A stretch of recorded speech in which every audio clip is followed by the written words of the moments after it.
Hi everyone, my name is KRoche, and the ethical dilemma I would like to focus on is mandated treatment for substance use disorders and the ethical consideration of self-determination.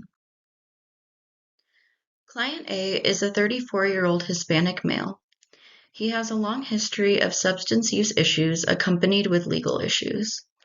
His substance use started when he was 10 years old, where he began using alcohol with one of his older brothers.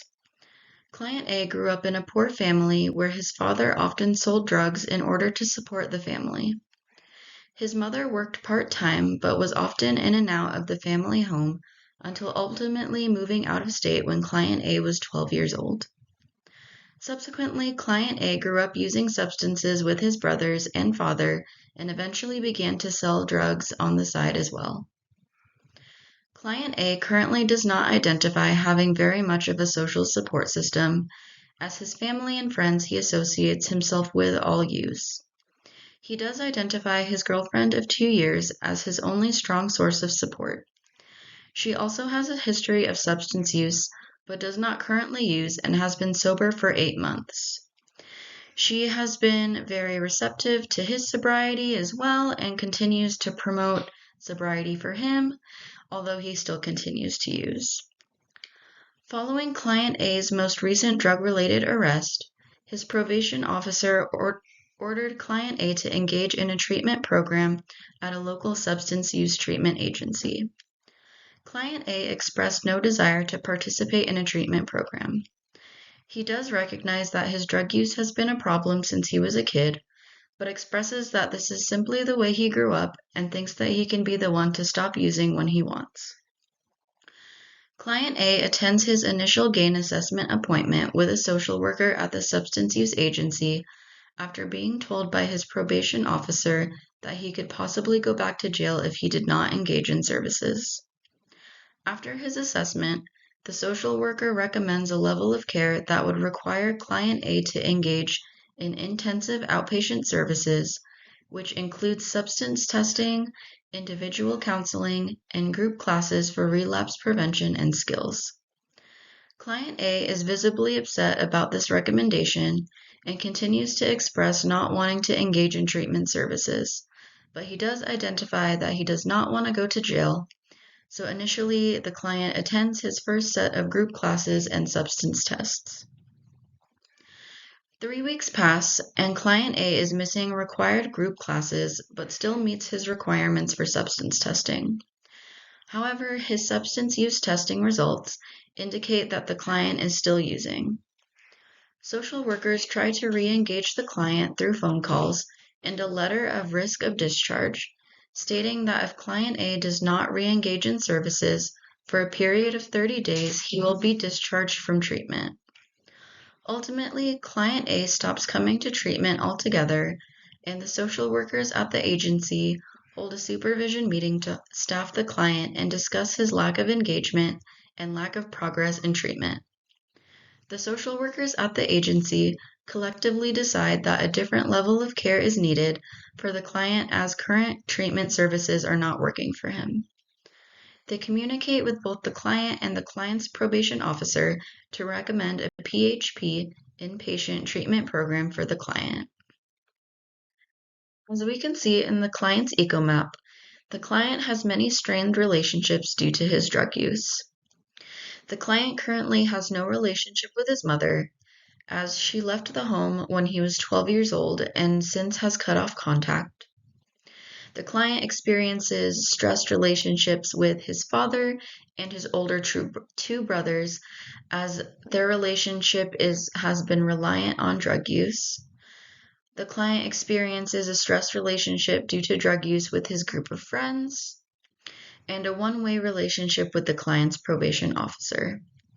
He identifies his girlfriend as his only strong support, as she herself has been sober for a period of time, and she continues to help promote recovery and promote sobriety even though the client still struggles with using.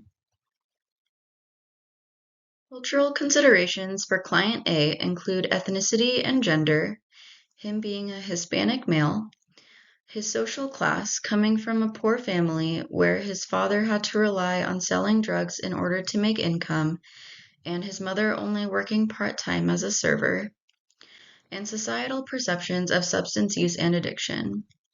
Generally, in society, substance use and addiction are seen as negative things, and these negative perceptions hinder clients' abilities to be able to seek help if they need it.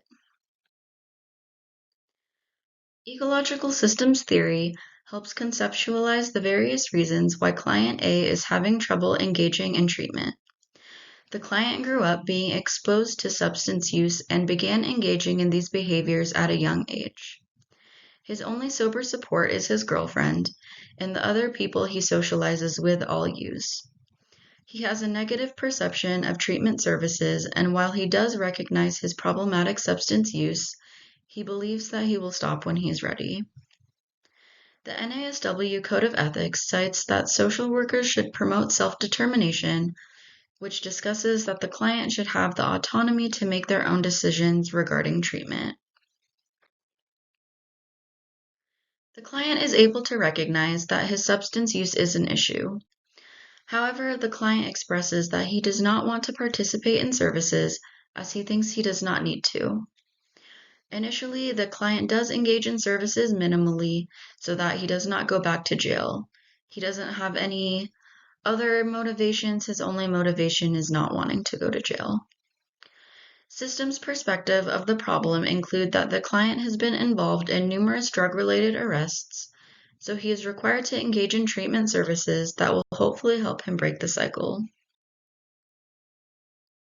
Client's current strengths include his realization that his substance use is problematic. However, client limitations include resistance to engaging in treatment services and minimally engaging at first. Strengths of the system include being able to provide resources to the client necessary to be able to promote wellness and sobriety. Limitations of the system include requiring court-ordered treatment, which can hold adverse consequences if, like in client A's case, he does not engage in.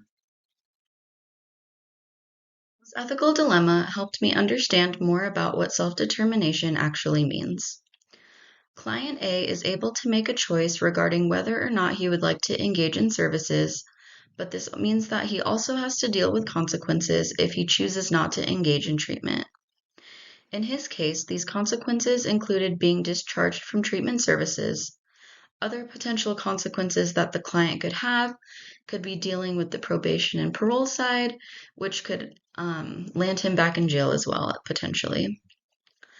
As social workers, we want to be able to provide the services needed to help vulnerable populations, and we should be able to provide equal access to services, but ultimately the client has to do the work and commit to change.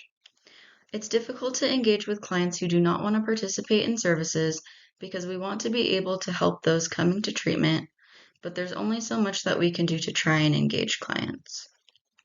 This is a dilemma that comes up pretty frequently at my agency, as most of our clients are court mandated to engage in treatment services. Some of our clients are sometimes vocally very not happy to be there, and we have to work with them to try and engage them. Sometimes we have to try and re-engage them multiple times, but we try to keep the idea of self-determination open in a sense that they can still choose whether or not to engage in services, but then they also have to deal with the consequences of what can happen if they don't. Thank you guys for listening, and I look forward to hearing your thoughts.